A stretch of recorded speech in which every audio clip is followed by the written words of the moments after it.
Главная задача – посмотреть объекты социальной инфраструктуры. Поэтому высокий гость посетил областную детскую клиническую больницу. Здесь есть чем похвастать. За последние годы больница перевооружилась. Вообще ничего не было.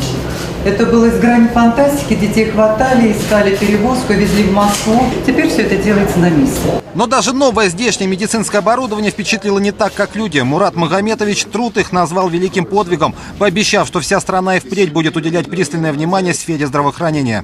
То, что вы делаете, это просто настолько благородно. Я действительно так считаю, что вы святые люди. Оборудование хорошее, очень смонтировано хорошо и правильно им пользуются, но главное душа.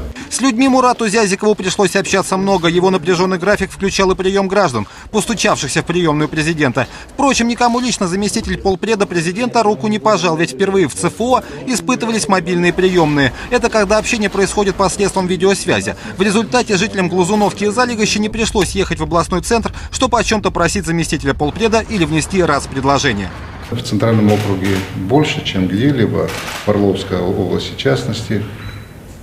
Большинство обращений граждан, они носят не какой-то личный характер, а общественный. Заявитель просит, чтобы сделать какую-то дорогу, скажем, к населенному пункту, где они живут. Да? Заявитель обращается, чтобы сохранить школу. Впечатлениями Зязиков поделился с главой региона. Обсудили ход подготовки к скорому 70-летию победы на Орловско-Курской дуге, социально-экономическое развитие региона и выполнение указов президента в Орловской области. Зам полпреда признался, что положительной динамикой доволен.